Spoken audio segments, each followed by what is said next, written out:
여러분들이라면 A와 B 어떤 것을 선택하시겠습니까? 안녕하세요, 달술입니다.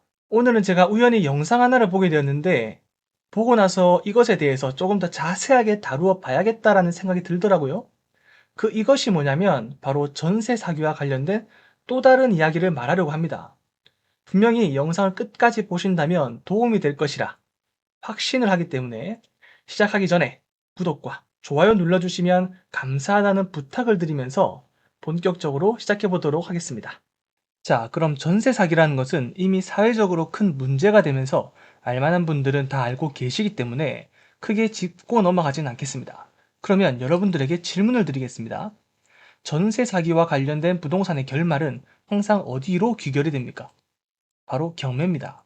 왜냐하면 전세 보증금을 돌려받지 못해서 발생한 상황이기 때문에 이를 돌려받기 위해서는 강제로라도 부동산을 매각해서 돈으로 바꿔야 하기 때문입니다. 그렇죠? 그럼 제가 세 가지 경우를 들어보겠습니다.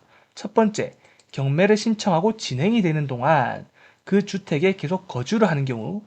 두 번째, 경매를 신청하고 진행되는 동안 거주지를 다른 곳으로 옮기는 경우. 마지막으로 세 번째, 보증보험을 통해 변제를 받아서 이미 다른 곳으로 이전하여 살고 있는 경우로 나눠보겠습니다. 첫 번째 경우는 해당 주택에 계속 거주를 하고 있기 때문에 오늘 제가 말씀드리는 장난치는 것에 해당하지 않습니다. 그렇다면 두 번째, 세 번째 경우는 장난을 칠 수가 있다는 건데요. 조금 더 자세히 들어가 보겠습니다. 먼저 두 번째, 거주지를 옮기는 경우입니다. 여러분들도 아셔야 되는 게 기존의 주택에서 새로운 주택으로 전입신고를 하게 되면 기존의 주택에 존재했었던 대항력이라는 힘을 상실하게 됩니다. 그렇기 때문에 우선 변제권이라는 힘도 같이 상실을 하게 되는데 이 힘들이 가지는 역할이 뭐냐면 나의 받지 못한 보증금을 지켜줄 수 있는 힘입니다. 돈 받을 권리를 유지시켜주는 힘이에요. 근데 이 힘을 잃게 된다면 사실상 돈 받을 권리가 사라지는 것이기 때문에 이 힘을 유지하는 것은 굉장히 중요합니다. 하지만 이사를 가게 되면서 이 힘을 잃게 되는데 그 힘을 끝까지 유지시켜주는 하나의 방법이 있으니 그게 바로 주택임차권 등기입니다. 주택임차권 등기는 첫 번째로 계약기간이 만료할 것, 그리고 보증금 반환을 받지 못하였을 것, 이 두 가지 요건을 만족할 경우에 설정할 수 있는 권리입니다. 이 등기를 설정할 경우에 가져오는 효과는 다른 곳으로 거주지를 옮기더라도 대항력을 유지시켜 줍니다. 돈 받을 권리를 잃지 않게 해준다는 겁니다. 자, 여기서 중요한 부분이 나옵니다. 귀 쫑긋 열어서 집중하세요. 주택임차권 등기를 설정하고 거주지를 다른 곳으로 옮긴 상태에서 거주하고 있다면 기존에 있던 이 임차주택은 어떤 상태입니까? 비어있는 상태다라는 겁니다. 그리고 세 번째 경우 뭐였습니까? 보증보험을 통해서 임차인은 보증금을 돌려받고요.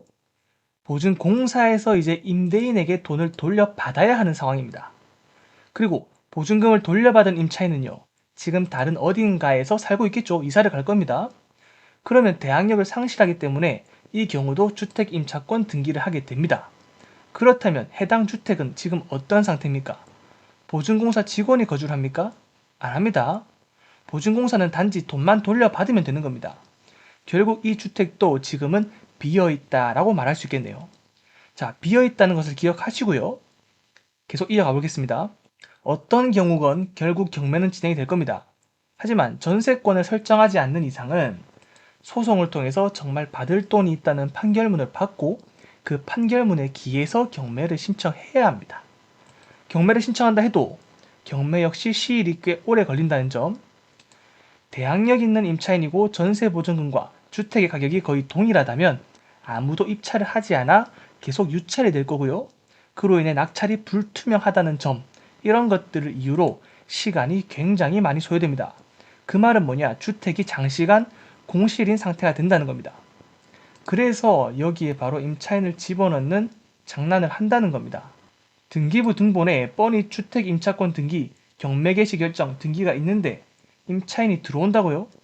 금액을 대폭 줄이고 보증금을 거의 없다시피 한다면 이야기는 조금 다르게 들릴 수도 있습니다. 예를 한번 들어볼까요?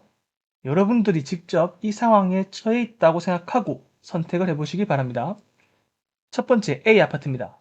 임대 조건은 보증금 5천만 원에 월세 100만 원이고요.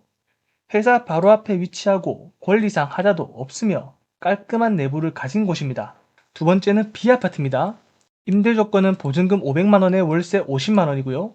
A 아파트와 마찬가지로 회사 바로 앞에 위치하고 내부 깔끔한 아파트입니다. 하지만 B 아파트는 경매가 진행 중이며 주택 임차권 등기가 되어 있습니다. 평수, 구조 이런 건 동일해요. 이 경우는 조금 자세히 설명하자면 계약을 할 경우 후순위 임차인이라서 대항력도 주장할 수 없고 경매 물건이 누군가에게 낙찰이 된다면 무조건 집을 비워줘야 합니다.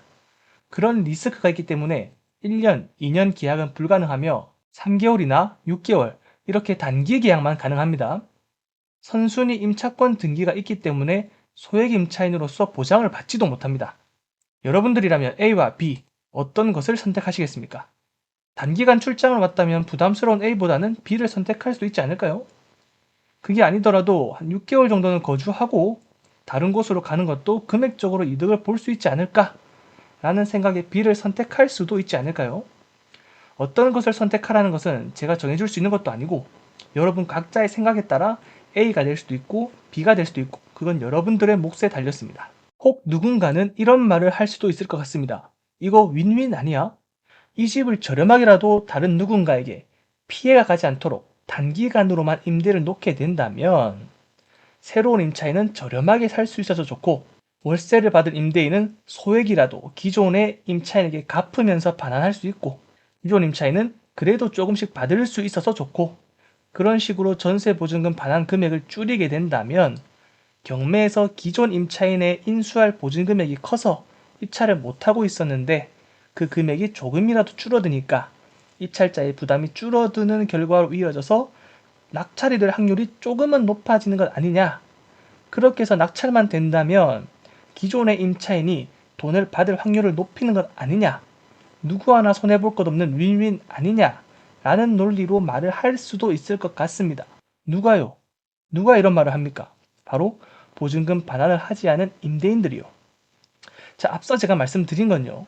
2번, 3번, 아니 10번을 좋은 쪽으로만 생각해서 긍정적인 부분을 어떻게든 짜내서 표현한 겁니다. 여러분들 생각해 보십시오. 월세 50만 원이든 아니 10만 원이든 받게 된다면 기존 임차인이 돌려줄 것 같습니까? 지금 앞선 예시는 보증금 500만 원이었죠. 이것도 받아서 주겠습니까?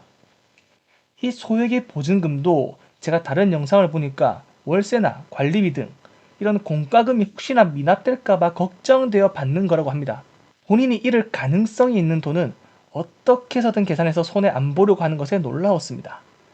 그리고 새로 들어오려는 임차인이 있다면 솔직하게 얘기해서 그 얼마 안 되는 보증금이라 할지라도 나중에 계약이 끝나면 돌려줄 것 같습니까?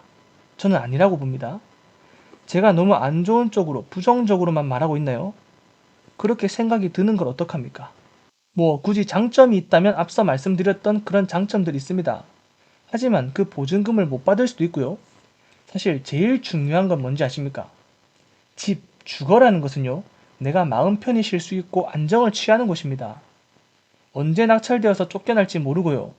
이건 입찰을 하려는 사람들을 나쁘게 말하는 것이 절대 아닌데 집 내부를 확인하기 위해서 초인종을 누르고 방문을 할 수도 있는 관심 있는 입찰자들을 맞이하는 그런 입장이 되어야 하는 불편함을 굳이 찾아가지 마십시오. 집은 마음 편히 쉴 수 있는 공간이어야 합니다. 그래서 오늘의 결론은 간단합니다. 경매가 진행 중인 또는 주택 임차권 등기가 되어 있는 주택에 새로운 임차인을 저렴하게 데려오면서 월세를 받으려고 하는 사례도 있고 저렴한 대신에 말씀드린 단점들도 있기 때문에 항상 신중한 선택을 하시라는 말씀을 끝으로 오늘의 영상을 마치도록 하겠습니다. 도움이 되셨다면 구독과 좋아요 눌러주시면 감사하겠습니다.